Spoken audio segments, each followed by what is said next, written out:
E o Magrão ontem, após a vitória por 3-1 contra a equipe do Botafogo, confirmou que o Inter tem 3 negociações em andamento, inclusive antes das eleições que acontecem agora no próximo sábado, daqui 2 dias, para ser mais preciso, o Inter pode anunciar uma contratação.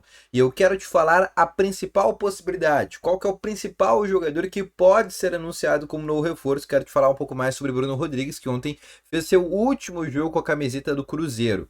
Outra coisa que eu quero conversar também é que o empresário André Cury confirmou que um dos candidatos à eleição negocia a contratação de um centroavante colombiano, nada mais nada menos chamado de Borré, para a próxima temporada.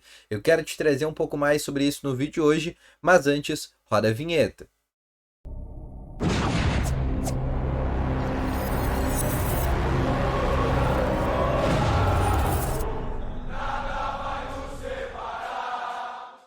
Boa tarde, Colorado! Sejam muito bem-vindos aqui com novas informações sobre o Internacional. E só antes de a gente começar esse vídeo, não esquece já de deixar o teu gostei, te inscrever no canal e ativar também o sininho de notificações, que assim é muito importante para sempre que tiver vídeo novo no canal, teu celular ficar sempre notificado, tá bom? Começando aqui com as principais informações do Internacional no dia de hoje. Obviamente o Inter a partir de agora entra no seu período de férias. Ontem até conversei com a assessoria do Internacional por quanto tempo que vai durar esse período de férias. Mas ele diz que, óbvio, vai depender, né, de quem que vai ser o próximo presidente nesse próximo sábado. Então a representação no próximo ano vai definir, por exemplo, com o Barcelos é um dia, com o Roberto Melo possivelmente é outro dia. Mas normal são 30 dias de férias. Ontem o Inter jogou no dia 6, então no dia 6 de janeiro, teoricamente seria a representação do Internacional para a pré-temporada. Só que esse dia 6 cai num sábado. Então pode ser que a representação do Inter para a próxima temporada vá acontecer no dia 8 de janeiro, que seria, por exemplo, uma segunda-feira. E a partir desse dia o Inter faria a sua representação e começaria a sua pré-temporada até o jogo, por exemplo, início, que é no dia 15, se eu não me engano, pela primeira rodada que o Inter tem contra o Avenida no Campeonato Gaúcho, tá bom? Mas isso ainda vai definir muitas situações, porque a gente tem a eleição que vai acontecer agora e cada candidato, por exemplo, tem uma ideia de representação. Não sei se daqui a pouco algum candidato, por exemplo, vai, por exemplo, colocar o time titular desde o início, se vai optar, por exemplo, por iniciar com jogadores mais jovens. Isso aí ainda só vai ficar definido após as eleições, tá bom? Mas eu quero te falar de coisas que estão definidas. Eu quero te trazer uma informação que foi trazida ontem pelo Magrão. A gente já sabia dessa informação, que o Inter vem negociando com algumas situações até o final dessa temporada. Porque, querendo ou não, a gestão Alessandro Barcelos, por mais que as eleições aconteçam agora no dia 9 de dezembro, a gestão Alessandro Barcelos fica até o dia 31 de dezembro no Internacional. Então, até o dia 31 de dezembro, eles têm ampla autonomia para fazer o que eles quiserem. Dito isso que eu falei, eles estão já negociando com alguns jogadores. E aí os principais, né? O Magrão falou em 3 nomes que eles estão negociando. Um deles a gente sabe que é o Bruno Rodrigues, atacante hoje do Cruzeiro, fez a sua despedida no jogo de ontem no empate por 1-1 contra o Palmeiras, e é um jogador que custaria ao Internacional algo em torno de 15 a 21 milhões de reais. Tá bem estranho esse valor, porque ou é 3 milhões de dólares ou 4 milhões de dólares. Então tem essa diferença, mas não passa desses valores, tá bom? Inclusive é uma negociação que está extremamente encaminhada e existe até a possibilidade do Inter anunciar, por exemplo, nessa sexta-feira. Existe a possibilidade dessa contratação na sexta-feira. Pelo menos era a informação que dizia a própria direção do Internacional dentro dos bastidores, tá bom?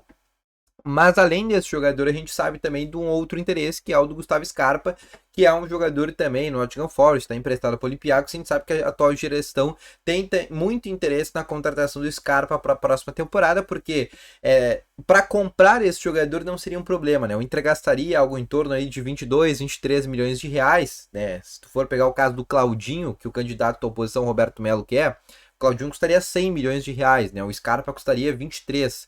É um jogador bem mais custo-benefício. O Inter conseguiria trazer esse jogador porque teria esse poder de capacidade financeira.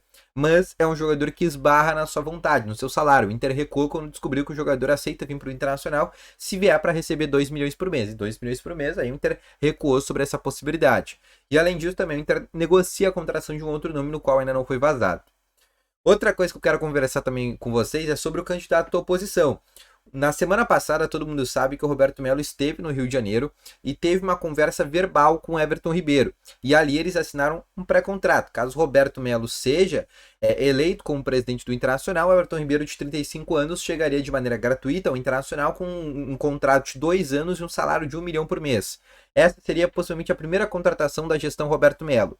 Além do Everton Ribeiro, também ficou, segundo informações, que o nome do Claudinho, que hoje está no Zenit, que é um jogador que custaria 100 milhões de reais ao Inter, segundo informações, teria ali uma ajuda por parte do Delcir Sonda, mas eu não posso confirmar isso para vocês, é apenas o que fala a oposição, mas sim, seria a maior contratação da história do futebol brasileiro, né? Nem falo do Internacional, porque seria a contratação mais cara da história do Inter, é o Nico Lopes, que custou 6,5 milhões de dólares lá em 2016, e essa passaria todas as medidas, né? A mais cara hoje, por exemplo, é a do De Arrascaeta, que custou cerca de 15 milhões de euros, só para vocês terem uma ideia.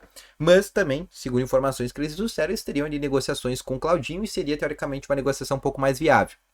E um terceiro nome que foi falado no dia de hoje, informação trazida pela revista Colorada e confirmada pelo empresário do jogador, né, que é quem intermedia os negócios dele aqui no Brasil, que é o André Curi, é que o Borré, jogador colombiano da seleção colombiana que hoje está no Werder Bremen, seria aquele jogador que inclusive passou pelo River Plate, foi campeão da Libertadores em 2018, eliminou o Grêmio na semifinal da Libertadores, inclusive com aquele gol de mão na arena.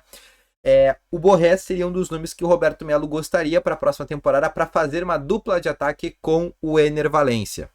Borré, que inclusive chegou a está no radar do Grêmio para o próximo ano, né? O Grêmio que está se despedindo do Luis Soares, que deve viajar amanhã já para os Estados Unidos para fechar com o Inter Miami, e eles estão atrás de um novo centroavante, e o Borré seria um dos nomes que eles estão interessados. E segundo informações trazidas pelo próprio empresário aqui no Brasil, né, o cara que intermedia as negociações do Borré aqui no Brasil, é que o Inter também, né, por parte do Roberto Melo, candidato à oposição, teria interesse na contratação do Borré. É um jogador que não tem contrato acabando com o Werder Bremen, então seria um jogador que o Inter teria que comprar.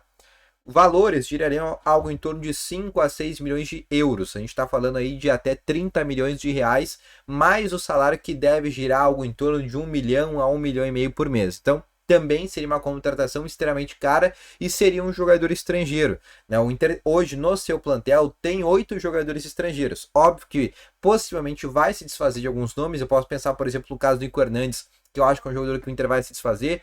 Posso pensar, por exemplo, no caso do Carlos Depena, que eu também acho que é um jogador que o Inter vai se desfazer. E o próprio lateral direito, Gumalo, que ainda não se sabe se ele permanece ou não para a próxima temporada, são os 3 jogadores que podem deixar o Inter nessa virada de ano. Isso aí, o Inter teria ali uma melhora em termos de estrangeiros. Se, por exemplo, saíssem esses 3 jogadores, o Inter teria hoje 5 estrangeiros no plantel e poderia trazer mais 2 para ficar com a sua cota de 7. Né, que é a cota que é permitida pela CBF. Na Sul-Americana não tem limite, mas dentro da CBF, né, em campeonatos nacionais, tem uma cota de 7 estrangeiros. Mas a gente só sabe dessa informação por parte do Borré, realmente pelo empresário do jogador e pelo que diz a oposição no Internacional. Só que a oposição fala em Everton Ribeiro, Borré e Claudinho. São nomes que custariam o Internacional, se a gente for pegar essas 3 contratações, só em salário a gente está falando. Só em salário, tá? A gente tá falando de 1 milhão e meio pro Borré, a gente tá falando de, no mínimo, o que se fala 1 milhão e 200 mil pro Claudinho e 1 milhão para Everton Ribeiro. A gente tá falando aí de quase 4 milhões de reais de folha, né? Dá um pouco menos, dá 3 milhões e 700 de folha para esses 3 jogadores por mês, mais o custo. Claudinho, 100 milhões, Borré, 30 milhões, e aí sim, Everton Ribeiro esse viria sem custos, mas só pelo salário, mas seria aí 130 milhões de reais em contratação. A gente sabe que hoje o Inter não vive assim uma situação financeira tão interessante. O próprio Magrão confirmou que no dia de ontem que o Inter financeiramente consegue investir para a próxima temporada, consegue ter de contratações cerca de 80 a 100 milhões de reais, tá bom? Então, esse foi o vídeo, espero que tenham gostado. Deixe o teu gostei, se inscreva no canal, volto logo mais com as informações. Valeu, falou e foi!